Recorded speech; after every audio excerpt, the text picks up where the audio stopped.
Hello and welcome to this video preparing you for A-level history. We'll be focusing on bridging the gap between GCSE and A-level essay skills today, and the topic we will be looking at is the 1945 general election. You should have a skills booklet you can work from while going through this session, and I will provide some further explanation to the tasks you complete today as well.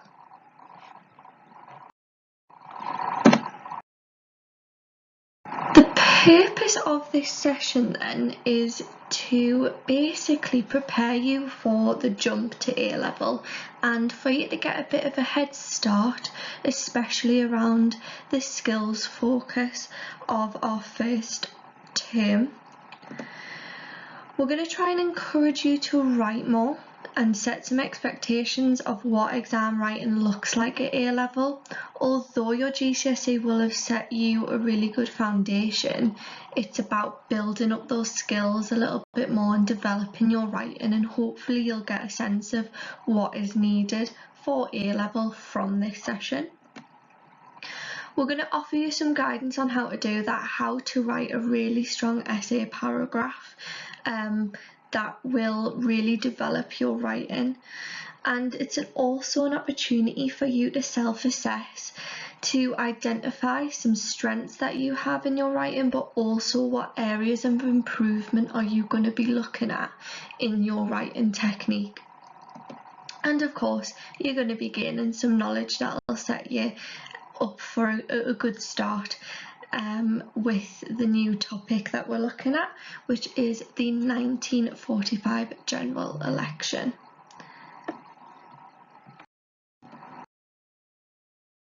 So in your skills booklet you will have some extracts from our course guides that we use when learning new content in A-level history.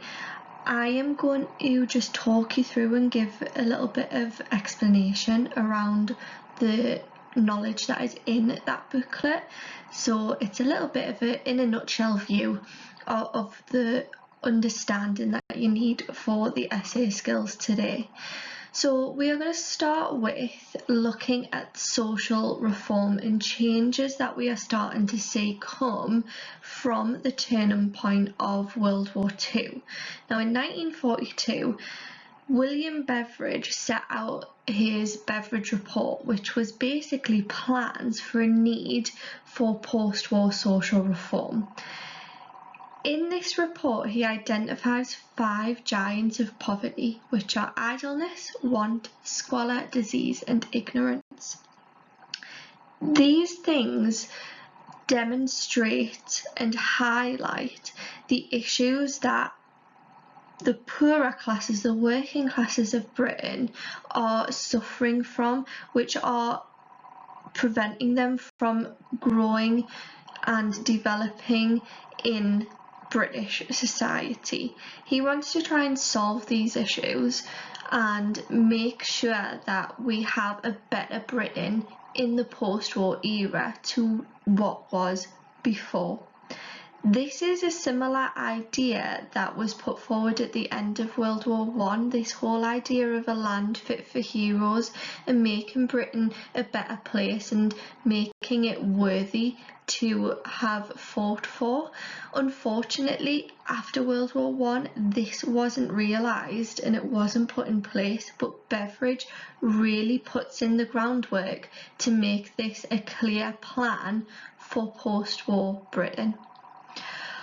Of these reforms came the idea of a national insurance. So this was what people would pay to the government, which would help fund this idea of a welfare state and of course the National Health Service. This is something that we still have today and has been rooted into our society, and it all comes from the whole idea of the Beveridge Report in 1942. There are also some other reforms that come from this new way of thinking during World War II, and one of those is the Education Act of 1944.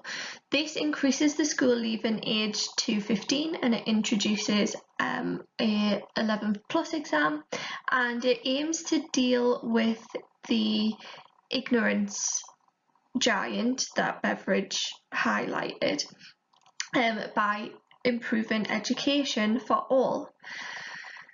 There was also national assistance, which was introduced to replace the old means test, and it helped give benefits to the needy, trying to make sure that people had the money needed to help them to get out of poverty. So this is sort of dealing with the one giant of Beveridge's report. And another one that I have mentioned here is the Factory Act. So this helped to improve the welfare of 6 million workers and improve the wages for the low paid. So really focusing on the working classes, helping them get a better start in employment going forward, making sure that they stay in employment as well. So this is trying to deal with the idleness giant. There were many more reforms that came out of this report, but those are just a few to get you started thinking about how this was going to be put in place. Now, there was two sides of the argument and two ways in which this was interpreted by the government and by the parties in Parliament. Firstly, if we focus on the Labour Party and Clement Attlee was the leader of Labour, and he was the Deputy Prime Minister who focused on the home front during World War II. Now, he saw these five giants of poverty in society, and he also believed, as well as Beveridge, that government needed to do something to solve these problems. Okay, he was from a more socialist, left-leaning side of the Labour Party, and he really believed that this social reform was necessary once World War II had ended. Because Attlee committed his campaign and his party to supporting the Beveridge report, this contributed to his successful victory in the election, and it's a significant factor in helping explain why he won and became Prime Minister in post-war Britain. Now, in contrast, we have Winston Churchill. Now, Churchill, throughout his political career, in fact, but definitely during World War II, feared the growth of left-wing social policies. He wasn't keen on them, and he didn't put the support needed behind the Beveridge report. Okay, he was really concerned about the cost of all of this. Where was the funding going to come from? And he didn't believe that the national insurance would be enough to support that. Okay, however, Parliament didn't really support him, and the fact that he didn't implement this in his campaign in 1945, the lack of support that he had for the report, was a significant contributing factor to his loss of the election. Okay, if we focus on the two leaders in a little bit more detail, so Clement Attlee, he of course wins the election, and he has some notable strengths. So firstly, as I've said, the support for the Beveridge report was really positive for him. The public really responded well to him and his social reforms that he laid out in his campaign. And this was matched really with the leftward shift that the electorate had had. It's seen from around 1943 onwards, Labour have a 10 to 20% lead in opinion polls, which puts Labour in a really good standing going into this election. They have the backing of the working class, but also middle classes who have become more left-leaning during the war, who would have historically voted for the Conservatives and now considering voting for Labour. Okay. One of the most significant things that Attlee and the Labour Party do in this election is make sure that their electoral propaganda is really strong and that there is a clear message running through all of that. And it basically highlights moving forward together as one from this war, making Britain a better place to live. Now, the messages coming from the propaganda are really strong and really well responded to by the public. And as I mentioned before, the fact that Attlee and other prominent Labour politicians play such a big role on the home front during the war mean that the Labour Party are at the forefront of the public's mind. Okay, and Attlee is sort of seen as a man of the people, and he is really somebody who the public put their trust in. If we compare this to Churchill, Churchill has significant weaknesses, surprisingly, in this election. And I say surprisingly because he has just fought and won the Second World War, but this isn't enough for the public. He represents a return to the status quo, and what we mean by that is a return to traditional values, going back to the way things were before the war, whereas Attlee is really playing on the war as a turning point in society. How can we make things better, more equal? Okay, and the fact that Churchill has a lack of social reform in his campaign means that he's missing out on the want of the electorate. Okay. The Conservatives are also blamed for considerable mistakes of the 1930s. So unemployment coming out of the Great Depression and appeasement, so giving Hitler what he wanted in the lead up to the Second World War up until 1939 and even up until 1940, Britain was still appeasing Hitler and looking for a peace deal until Churchill became Prime Minister. But unfortunately, the damage that this caused has rolled over into this general election. The public haven't forgotten those mistakes because the Conservatives were in power for the majority of the 1930s. Churchill also focuses too much on his victory. Although this is a positive thing, his election propaganda, unlike Attlee's, is very focused around him and his victory rather than the future of Britain, whereas Labour is really good at pulling the country together. Coupled with this, not enough was spent on publicity by the Conservatives. Only around £3,000 was spent on their electoral campaign. Churchill himself makes a very significant mistake in his election campaign. He makes a disastrous speech called the Gestapo speech, and he basically warns and criticises the Labour Party by saying, well, if you vote Labour to become the next government and Attlee to be the next Prime Minister, you will have a Nazi police state on your hand. But this just backfired. The media didn't get on board, the public didn't get on board, and it just angered people. Labour came out of this speech looking very good, and Churchill looking very defeated, because all he had was attacks that didn't really have any meaning rather than any solid campaign messages that he was going to be able to take forward into a next term of being Prime Minister. And lastly, Churchill was old, he was 70, he seemed very out of touch with the mood of the British public, and as I said before, Attlee was a man of the people. The people trusted him, but Churchill wasn't necessarily trusted the same way. If we look at the election results then and look at the significance of Attlee's victory.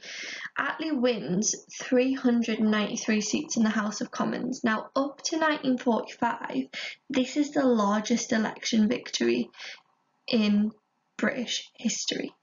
Okay? That means no other party, whether it be Labour, Liberal or Conservative, have had this majority. Okay? Now, even in 1945, the Labour Party haven't really held a successful government in their own right, and they have struggled to sort of get that trust, get the people to buy into their ideology. But now, Attlee's campaign has been so successful that he's been able to achieve this majority, and the best ever. Okay, if we look at the percentage of the popular vote as well, Attlee wins 48.8% of the vote, which is a remarkable percentage, and it represents this landmark shift in British politics. From this point onwards, the Labour Party were seen as real contenders in opposition with the Conservatives, and it was a very clear rejection of Churchill and the Conservatives and this return to the status quo. Okay.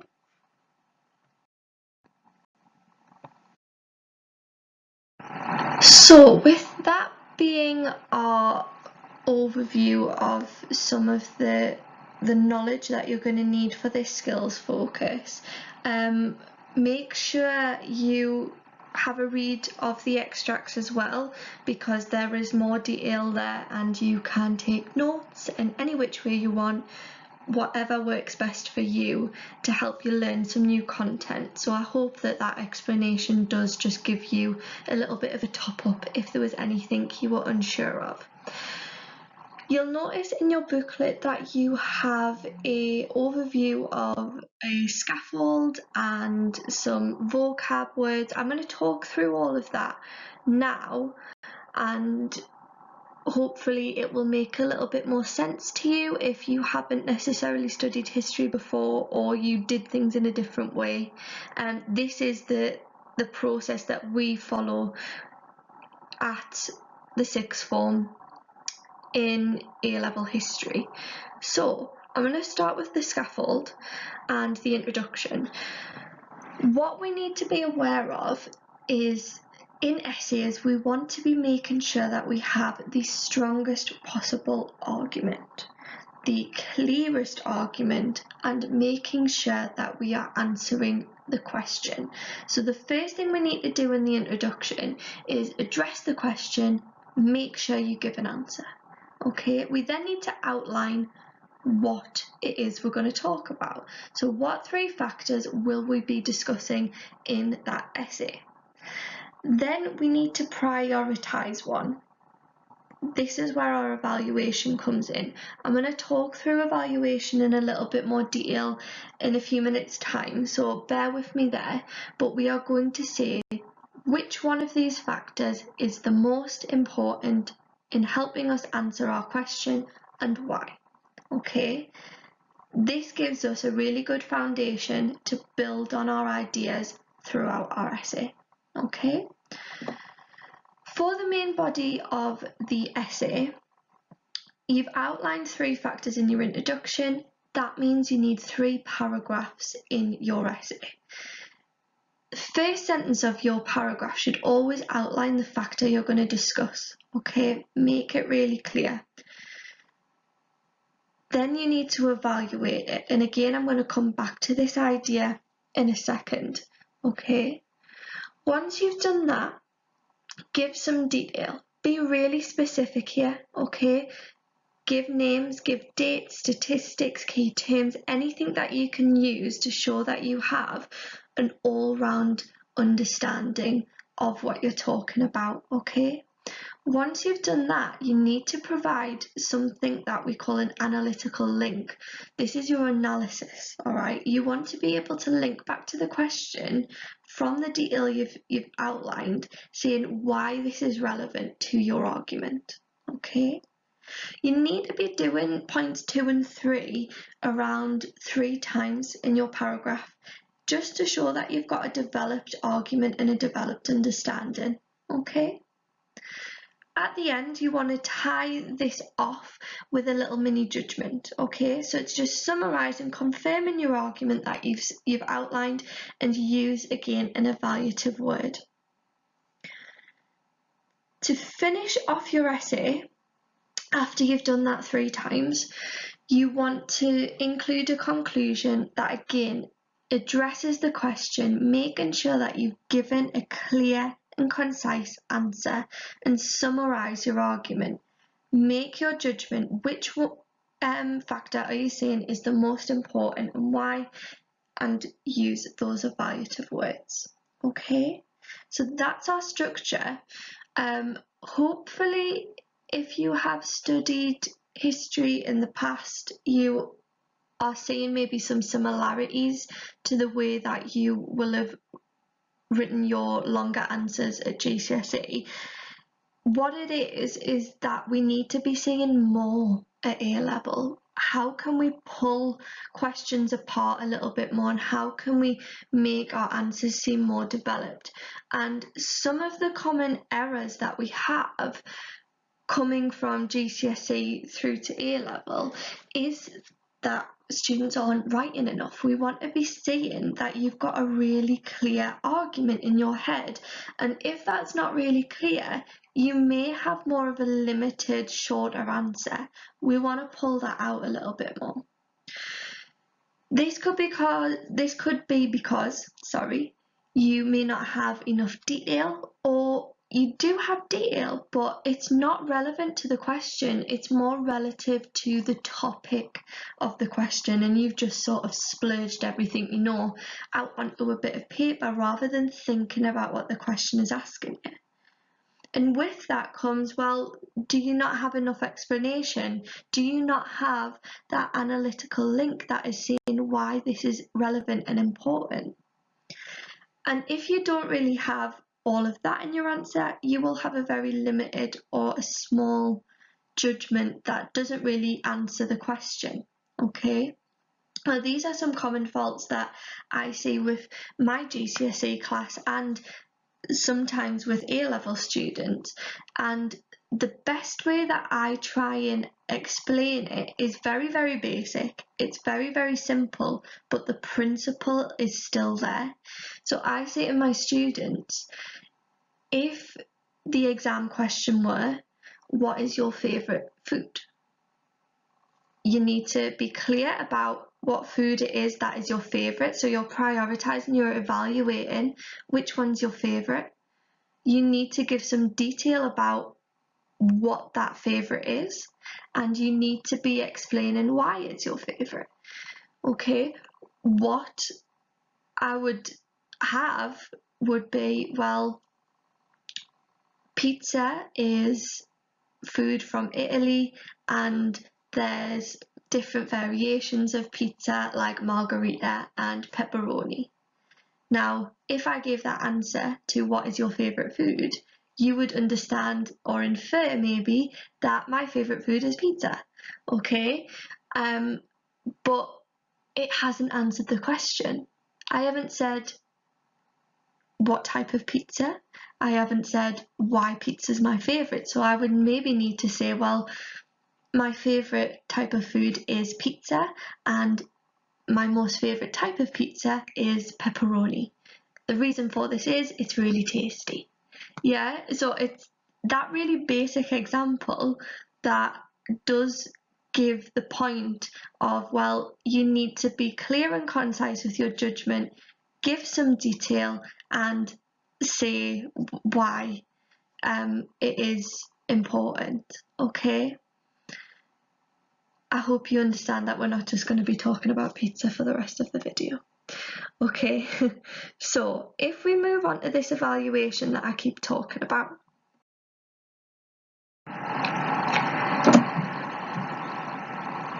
Evaluation is when we are prioritising one thing over another, one factor over another, and sticking with that judgment all the way through our answer. Now, the type of vocabulary that we can use for this is on the screen and in your booklet as well. We need to be saying what factor is the most significant or the most important, okay? And we need to be saying why. If we have this in our answer, we are going to be able to access the higher grades and the top bands of the mark scheme. To aid this evaluation, we can use some analysis, so this analytical vocabulary. So saying why a certain event or some detail that we've mentioned in our answer is a success or a failure in contributing to our argument, is positive, negative, discussing the impact that it's having on your argument, okay? And we're going to look through these different processes in the skills tasks that have been set for you to give you some examples so you can apply what I've talked through there. Also, in your skills booklet there are some sentence starters just to get you going a little bit. Sometimes it can be daunting when you are faced with a new skill, thinking about how do I actually put pen to paper, how do I make a start. So hopefully there are some sentence starters that you will feel you'll be able to use when given this a bit of a practice. It's not the be all and end all, there are more, but there's just a couple there for you to choose from. Okay, so this concludes part 1 of our video for this session. Hopefully you've got a good understanding of the knowledge and the basic skills behind writing an essay. So go to part 2 of the video now, and that will help explain all of the tasks that are in your booklet and try and apply some of this that we've learned so far. Okay, thank you for watching.